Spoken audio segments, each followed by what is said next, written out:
Right, there's another version. One the riverside grandmothers whisper when the cameras are gone. They say those fireballs aren't the king's breath at all. They say they're his daughters. And to understand the fireballs, you first have to understand where she came from. Because she didn't just appear, she was made by the river itself. The Mekong is not just a river. I've crossed a lot of rivers in a lot of times. This one is different. In the old stories, it's alive.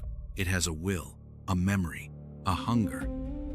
On a night when the moon was full and the river ran high, the Mekong gathered its own light, the phosphorescence that glows in deep water, the silver of fish scales, the reflection of the moon itself. And it pulled all of that light into a single point, a seed, a spark. And from that spark, she grew. Not born the way humans are born, not from a mother's body. She condensed, the way a pearl condenses around a grain of sand, layer by layer, scale by scale, until the Naga King opened his eyes one morning, and there she was, a daughter, made of river light and moonlight, and something older than both. First, she glowed, not faintly, not the dull bioluminescence you see in deep-sea fish, the kind I studied in textbooks. She carried actual light in her scales, gold, amber, the color of sunset on water. When she moved through the Naga palace, she left trails of light behind her, like a lantern drifting through a dark house. Other Nagas were blind to the world above the water. They knew it existed, but they couldn't sense it. Surya could. She felt the footsteps of humans walking along the riverbank. She felt the warmth of their cooking fires. She felt their laughter ripple down through the water like rain. I know what that's like. Being pulled towards something you're not supposed to reach.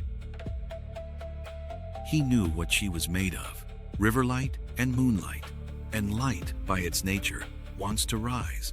That's what light does. It goes up, it reaches, and he knew that if she followed that pull, if she went to the surface and stayed too long, she'd lose herself. The light that made her would scatter. She'd dim. She'd fade. Every year, on the night of Wan Oke Fansa, the same night she first rose to the surface, the same night she met him, the Naga princess goes to the highest point of the Naga realm, the place where the river is thinnest, where the ceiling between water and air is almost nothing. And she weeps. But Surya was made of light, not of water. And so her tears are not water, they're light. Each tear is a small orb, gold, orange, red, and they rise, because that's what light does. It goes up, through the river, through the surface, into the air, hundreds of them, and they climb, until they burn out and vanish into the night.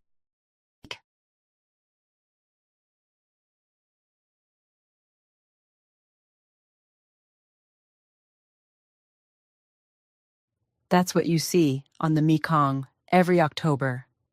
Those fireballs. They're not the king's breath. They're not a tribute. They're a daughter's grief. The light she was made from, leaking out of her, reaching toward a world she can't return to, looking for a face she can't quite remember. And the man? If he was a fisherman, if he was a monk, if he was a soldier, every year, on that night, someone stands at the riverbank and watches the fireballs rise, and they feel something they can't explain, a pull, like they're supposed to be looking for someone. Maybe they are. Maybe the light remembers, even when the mind doesn't. The river remembers,